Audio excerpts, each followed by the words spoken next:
Thank you so much for subscribing, and thank you so much for the positive thank you so much for the response, and thank you so much for the positive response on my recent videos. Thank you so much. Now let's get back to the video. So yes, आज मैंने एक channel ढूंढ के निकाला है जिसका नाम है DHH Head. भाई the guy is making really good content. So let's review. क्या बोलना चाहता है भाई? Do these albums have any skip? ठीक है, मैं मानता हूँ ये टॉपिक बहुत अच्छा है, आप भी मानो, क्योंकि ऐसा है मालूम है क्या, मेरे को एज एन आर्टिस्ट सिर्फ सिंगल म्यूजिक सुनना पसंद है, लेकिन बहुत ज़्यादा क्या पसंद आता है पता है क्या, मतलब मेरे को किक लगती है, मालूम है क्या किक, कि भाई अगर एल्बम डाला ना किसी आर्टिस्ट ने तो उसको उसका पूरा मतलब वो पता नहीं, अपने को एक ऐसा गाना मिल जाए जो अपना लाइफ चेंज कर दे, ऐसा गाना मिल जाए जो अपने को इंस्पायर कर दे, ऐसा गाना मिल जाए जो अपने को बीटी दे दे कि जो तो अपने साथ ऐसा ही हुआ ही क्यों। तो let's get back to this video, जहाँ पे देखते हैं कि बंदा क्या बोलना चाहता है। ये मैंने वीडियो देखी नहीं है, लेट्स सी क्या होता है। एक एल्बम को ग्रेट क्या बनाता है? हिट सॉन्ग्स, फीचर्स, या फिर वो क्वालिटी कि आप उस एल्बम को स्टार्ट से लेके एंड तक बिना एक भी गाना स्किप करे सुन पाओ। आज हम बात करने वाले हैं देसी हिप हॉप के कुछ बिगेस्ट एल्बम्स की। करेक्ट। एल्बम एक ऐसी चीज़ है जिसको स्टार्टिंग से लेके एंड तक सुनने का मज़ा आना चाहिए। अगर एल्बम में स्टार्टिंग के गाने में ही अगर आपको मज़ा ना आए तो एक बात ज़रूर याद रखना कि वो एल्बम में बिल्कुल भी मज़ा नहीं है। मतलब वो स्टार्ट का गाना ही कुछ ऐसा होना चाहिए, स्टार्ट का म्यूज़िक ही कुछ ऐसा होना चाहिए कि कंडिया पटके चार हो जाए। तो यहाँ पे भी भाई ने कुछ एल्बम्स रखे मेरे सामने। Still here by Krishna, king of the streets by Emiway, Tadipaar by MC Stan, Divine का वाव, walking on waters, yes I know, but ये सारे एल्बम जो है ये मुझे जेन्युइनली पर्सनल, ये सारे चारों के चारों ये जेन्युइनली सारे मेरे पर्सनल फेवरेट्स हैं। तो लेट्स सी आगे क्या होता है।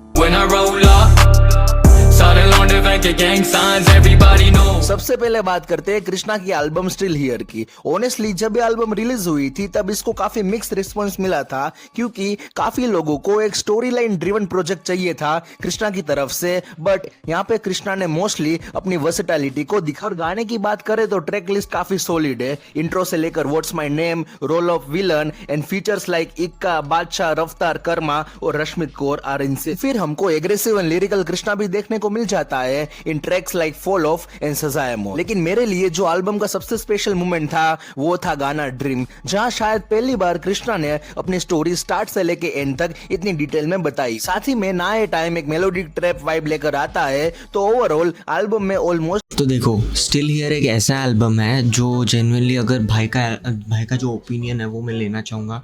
ये सेम मेरा भी ओपिनियन यही है। मेरे को ये एल्बम मतलब एकदम ऐसा हिट करने जैसा कोई एल्बम नहीं था, बट मैंने गाने सारे सुने, बट मुझे ऐसा नहीं लगा कि इससे कोई मेरी लाइफ चेंज हो गई, इससे कुछ ऐसा हो गया। मेरे को ऐसा लग रहा था कि कुछ गाने कमर्शियल्स ही है इसमें, मतलब, और जैसे कि हम लोग आर्टिस्ट से एक्सपेक्ट करते हैं कि कुछ तो ऐसा स्टोरी ड्रिवन हो, कुछ तो ऐसा क्रेजी हो जो आर्टिस्ट के लाइफ पे बेस्ड हो। मुझे कुछ वैसा लगा नहीं। बट ड्रीम सॉन्ग, ये ड्रीम, ये जो ड्रीम है, ये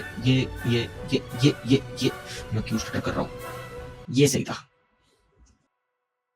थर्ड टाइप के गाने मिल जाते हैं। तो मेरे according still here is a no skip album. मतलब आप स्टार्ट से लेके एंड तक बिना एक भी गाना स्किप करें पूरी एल्बम सुन सकते हो। लेकिन ऑलमोस्ट हर टाइप के गाने मिल जाते हैं। तो मेरे according still here is a no skip album. मतलब आप स्टार्ट से लेके एंड तक बिना एक भी गाना स्किप करें पूरी एल्बम सुन सकते हो। लेकिन पूरी एल्बम तो मैं सुन सकता हूँ विदाउट स्किपिंग इट।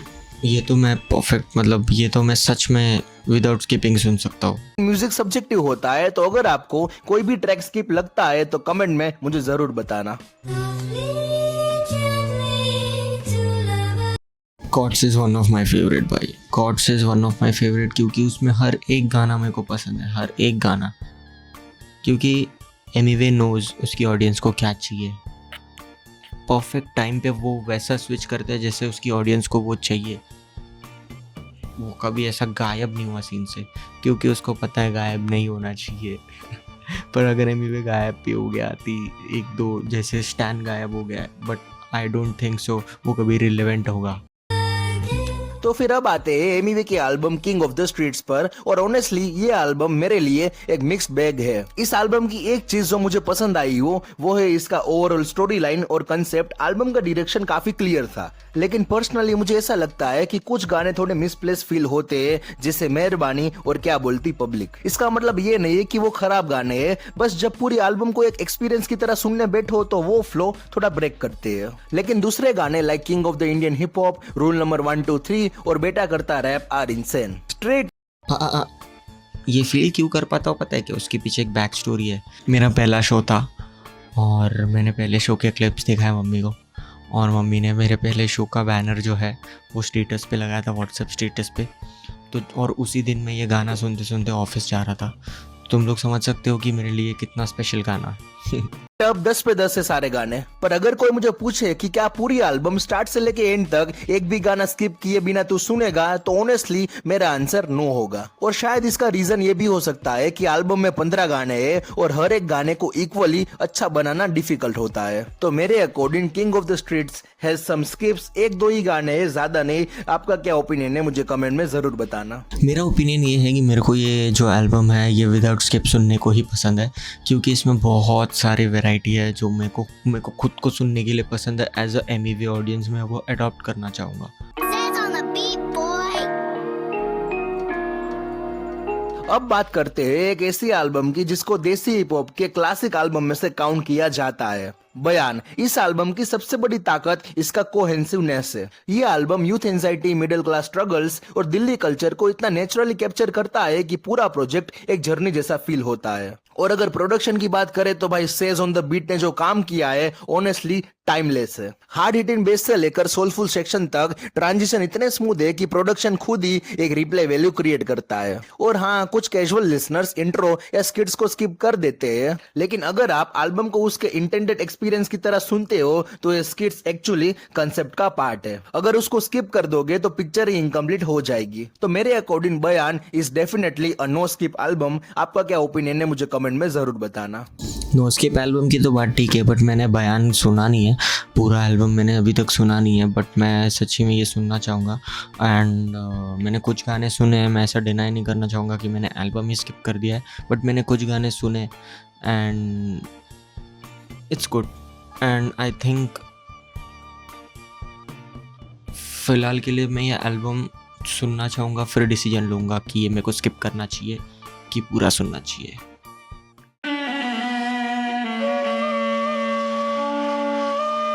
तो अगर तुम स्टोरी लाइन की बात करते हो और तड़ीपार का नाम ना आए तो वो बिल्कुल गलत होगा, क्योंकि मेरे हिसाब से ये एल्बम एक मूवी की तरह फील होती है एंड MC स्टैन अपने रियल लाइफ एक्सपीरियंस को ट्रैक बाय ट्रैक अनफोल्ड करता है। पुलिस ब्रूटलिटी से लेकर धोखा और फेम तक हर गाना एक स्टोरी का चैप्टर है, और इसी वजह से अगर आप बीच का गाना कोई हटा दो तो कंटिन्यूटी ब्रेक हो जाती है। और प्रोडक्शन की बात करें तो ऑनेस्टली ये देसी हिप हॉप के फाइनेस्ट सेल्फ प्रोड्यूस एल्बम में से एक है। बीट स्विचेस, सैंपल्स और इंडियन एलिमेंट्स एल्बम को बिल्कुल एक अलग आइडेंटिटी देते हैं। और सबसे इंटरेस्टिंग बात यह है कि 11 मिनट का आउटरो भी हार्डकोर फैंस रिपीट पे सुनते हैं, जो खुद बताता है कि एल्बम का कल्ट स्टेटस कितना हाई है। और मैंने एक चीज नोटिस की है कि जितनी कॉम्पैक्ट और फोकस्ड एल्बम होती है ना, उनमें नो स्किप होने के चांसेस उतने ही ज्यादा होते हैं। एंड स्टिल हियर बयान तड़ीपार इस बात का परफेक्ट एग्जांपल है। एंड मेरे according Tadipaar is a no skip album. आपका क्या ओपिनियन है मुझे कमेंट में जरूर बताना। तड़ीपार के लिए जो मेरा ओपिनियन है वो सबसे ज़्यादा ट्रू है।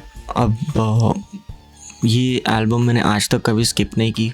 अगर मैंने इसका एक गाना भी सिलेक्ट किया सुनने को, कोई भी सिंगल इस एल्बम का, बट वो भी गाना मैंने पूरा ही सुना है। आई डोंट थिंक मैंने कभी स्किप किया होगा सिंगल को भी।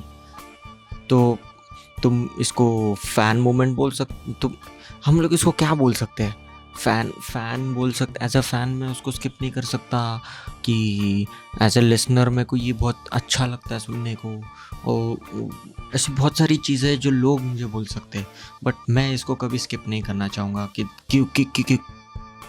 क्योंकि this is one of my favourite and one of the best in the scene.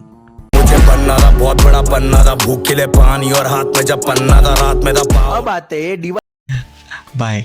Walking on water के बारे में अगर मैं बात करूँ तो walking on water is my not favourite album, but I like it. मतलब इतना भी बुरा नहीं है जितना लोगों ने उसको बना दिया है।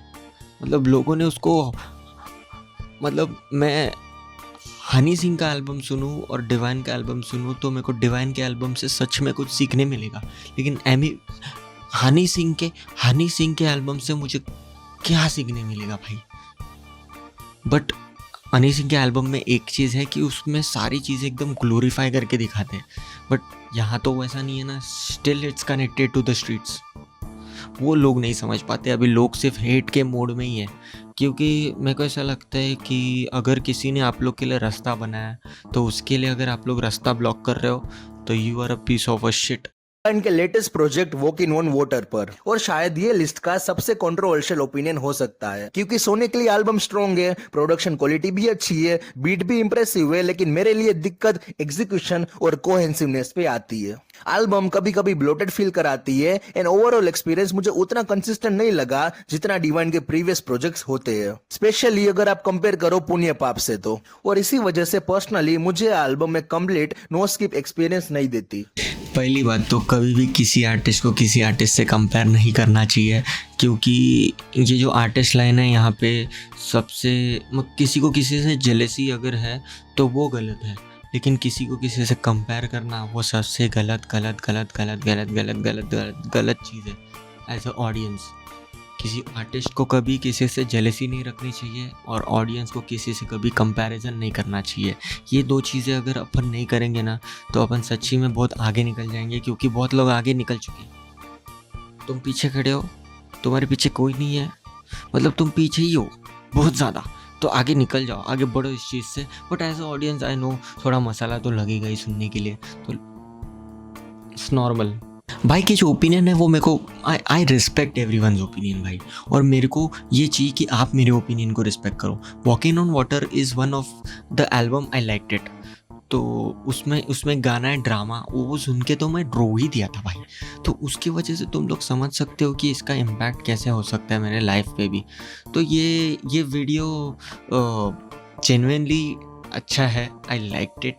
बट कुछ ओपिनियन ऐसे हैं जो मुझसे क्लैश कर गए, तो मैंने उसका आंसर दे दिया। ना ही मैंने उसको कुछ गलत बोला, ना ही मैंने मुझे सही साबित करने की कोशिश की।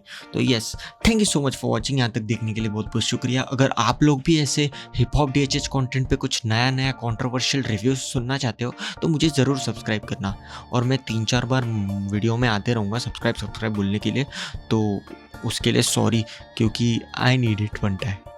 Thank you so much for watching. यहाँ तक देखने के लिए बहुत बहुत शुक्रिया। मिलता हूँ आप लोग को ऐसी अमेजिंग वीडियो में जल्दी। बाय। शॉट जब एक क्वार्टर नीचे जाए, उल्टी सीधी बात मुझे नशे में ही समझ आए। राइड होती भाई लोग पे, एड्रेस पूछे किधर का है, मैं जिगर का तू रैपर यंग तगर मगर का है। इंसान इधर जिधर इंतजार सिर्फ कवर का है, तेरा मॉडल कॉपर मेरा चॉपर इधर लोहे का है। सबको दूंगा अंडा, मेरा मुर्गा इधर सोने का है। मेरी आखिरी इच्छा मेरे को माँ के गोद में सोने का है।